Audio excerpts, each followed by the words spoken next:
はい、皆さん、こんにちは。ဒီနေ့အန်ဒရီဆိုမတုံမဲ့ဂော်ကြီးကတော့ဒါရီရွန်ရှုနော်အစ်စကာမဲ9ရက်မြောက်နေ့လေးပဲဖြစ်ပါတယ်။ခေါင်းစဉ်လေးကပါဆိုးကုံကိုစကာကြီးမှာရှော့တဲ့ laptop အသုံးပြုကြရအောင်ဆိုတဲ့ခေါင်းစဉ်လေးပဲဖြစ်ပါတယ်။ကိုယ့်ရဲ့ကွန်ပျူတာနဲ့ပတ်သက်တဲ့ဂော်ကြီးလေးတွေကိုလေ့လာသွားမှာပဲဖြစ်ပါတယ်။အဲ့ကိုမြစ်တဲ့ကိုပွဲမှာရှော့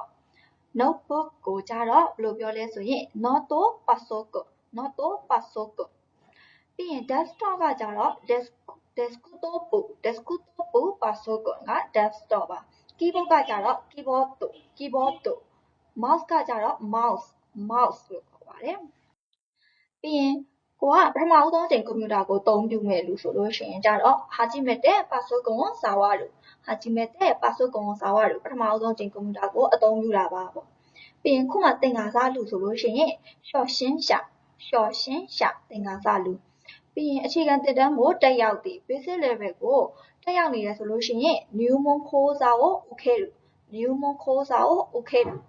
ကွန်ပျူတာကိုကနေကျွမ်းကျင်လာတဲ့ပါဆိုကွန်နီနာတဲ့လူကုန်ပစ္စည်းအသစ်ကကြတော့ရှင်းစေဟင်ပစ္စည်းအသစ်ကိုကြတော့ရှင်းပင်လို့ခေါ်ပါတယ်ရှင်းပင်ပါမျက်နှာပြင်ကိုကြည့်တယ်ガマンを見るမျက်နှာပြင်ကိုကြည့်တယ်ပါဆိုကွန်တော့ガマンを見る laptop ရဲ့မျက်နှာပြင်ကိုကြည့်တယ် laptop ရဲ့ screen ကိုကြည့်တယ်ပြီးရင် software install လုပ်တယ် software ကို install する software install လုပ်တယ်ပြီးရင် clipboard ကိုနှိပ်တယ် start ボタンをクリックする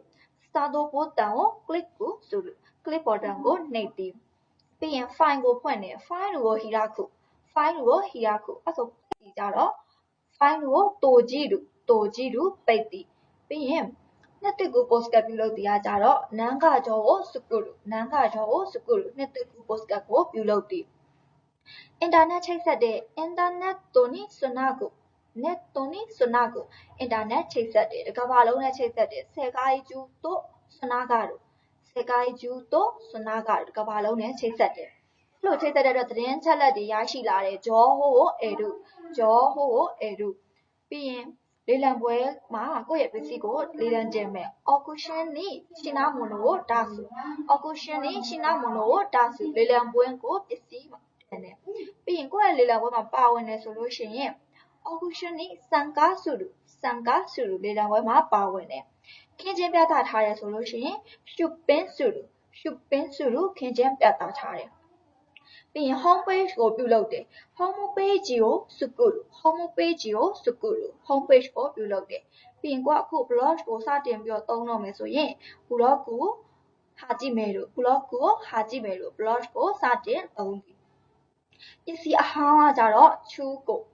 ကပစ္စည်းအဟောင်းပါじゃまたビデオに会いましょうね今日も良い一日をまたね